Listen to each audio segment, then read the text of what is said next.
1 Kings chapter 19. Ahab told Jezebel all that Elijah had done, including a detailed account of how he killed all the prophets with a sword. Jezebel sent a messenger to Elijah with this warning: "May the gods judge me severely if by this time tomorrow I do not take your life as you did theirs." Elijah was afraid, so he got up and fled for his life to Beersheba in Judah. He left his servant there. While he went a day's journey into the desert, he went and sat down under a shrub and asked the Lord to take his life. "I've had enough. Now, O Lord, take my life. After all, I'm no better than my ancestors." He stretched out and fell asleep under the shrub. All of a sudden, an angelic messenger touched him and said, "Get up and eat." He looked, and right there by his head was a cake baking on hot coals and a jug of water. He ate and drank and then slept some more. The Lord's angelic messenger came back again, touched him and said, "Get up and eat, for otherwise you won't be able to make the journey." So he got up and ate and drank. That meal gave him the strength to travel 40 days and 40 nights until he reached Horeb, the mountain of God. He went into a cave there and spent the night. All of a sudden the Lord spoke to him. "Why are you here, Elijah?" He answered, "I have been absolutely loyal to the Lord, the sovereign God. Even though the Israelites have abandoned the agreement they made with you, torn down your altars and killed your prophets with the sword, I alone am left, and now they want to take my life." The Lord said, "Go out and stand on the mountain before the Lord. Look, the Lord is ready to pass by." A very powerful wind went before the Lord, digging into the mountain and causing landslides, but the Lord was not in the wind. After the windstorm, there was an earthquake, but the Lord was not in the earthquake. After the earthquake, there was a fire, but the Lord was not in the fire. After the fire, there was a soft whisper. When Elijah heard it, he covered his face with his robe and went out and stood at the entrance to the cave. All of a sudden, a voice asked him, "Why are you here, Elijah?" He answered, "I have been absolutely loyal to the Lord, the sovereign God. Even though the Israelites have abandoned the agreement they made with you, torn down your altars and killed your prophets with the sword, I alone am left, and now they want to take my life." The Lord said to him, "Go back the way you came, and then head for the desert, for Damascus. Go and anoint Hazael, king over Syria. You must anoint Jehu, son of Nimshi, king over Israel, and Elisha, son of Shaphat, from Abel Meholah, to take your place as prophet. Jehu will kill anyone who escapes Hazael's sword, and Elisha will kill anyone who escapes Jehu's sword. I still have left in Israel 7,000 followers who have not bowed their knees to Baal or kissed the images of him." Elijah went from there and found Elisha, son of Shaphat. He was plowing with 12 pairs of oxen.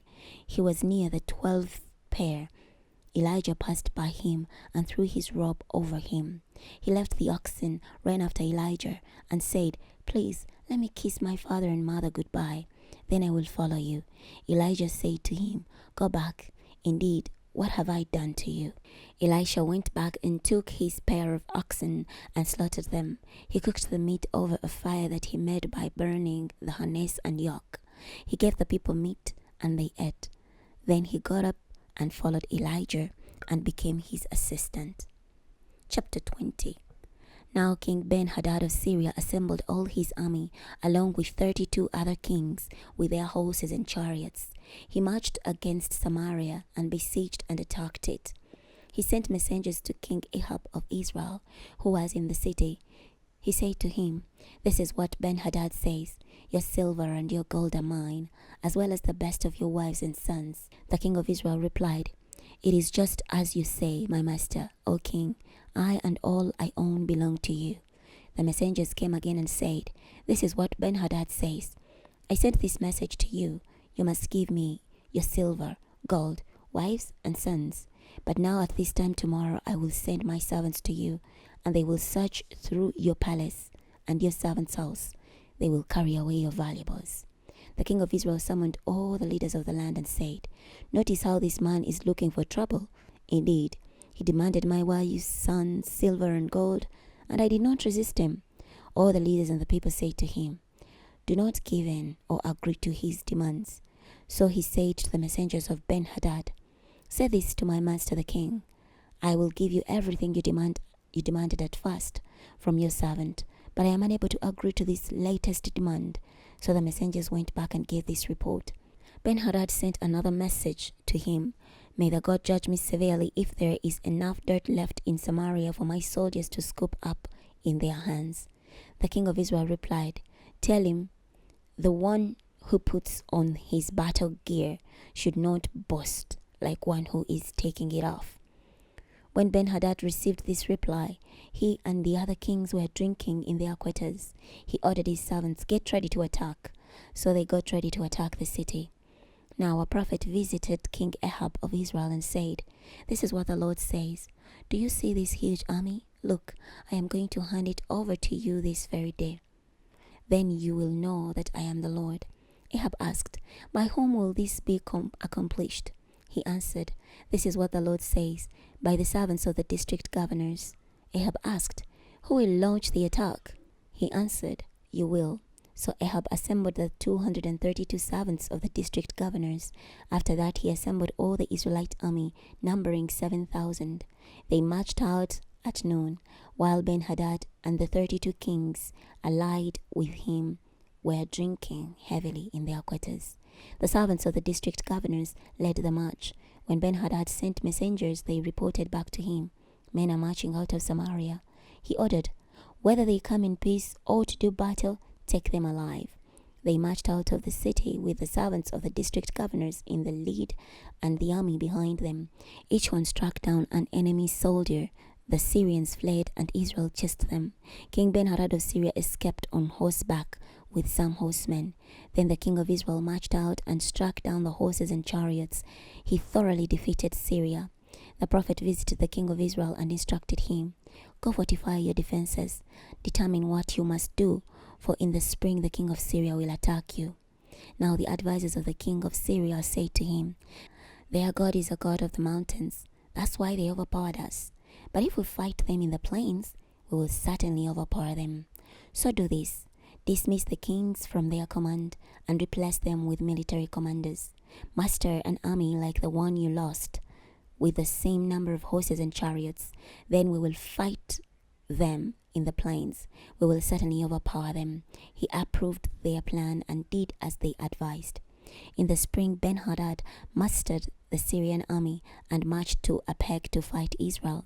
When the Israelites had mustered and had received their supplies, they marched out to face them in battle.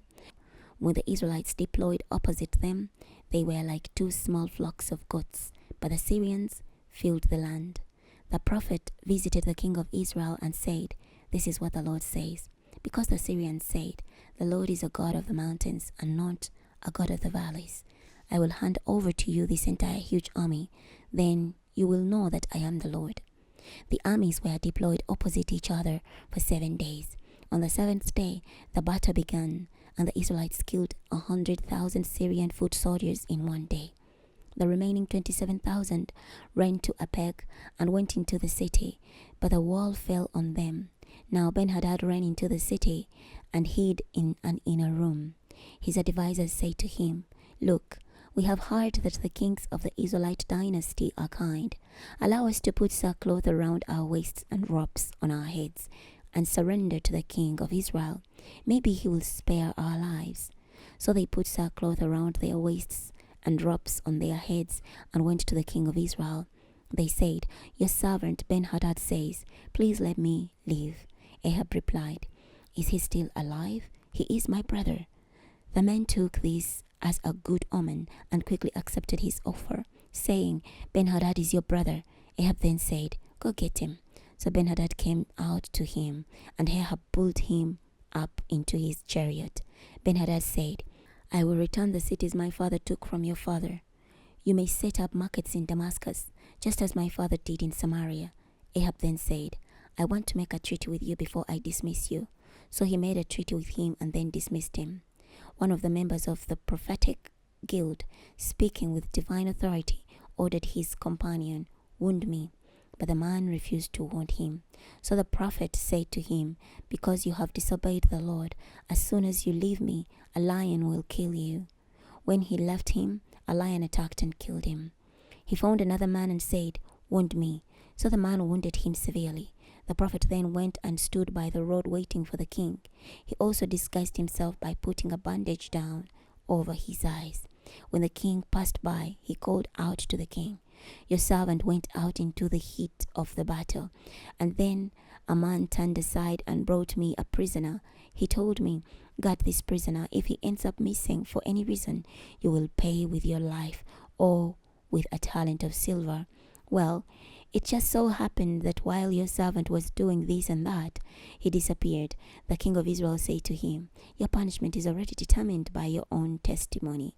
The prophet quickly removed the bandage from his eyes, and the king of Israel recognized he was one of the prophets. The prophet then said to him, "This is what the Lord says, because you released a man I had determined should die, you will pay with your life, and your people will suffer instead of his people." The king of Israel went home to Samaria bitter and angry. We're going to stop here today. Next time we're going to be starting from 1 Kings chapter 21. I'll see you then.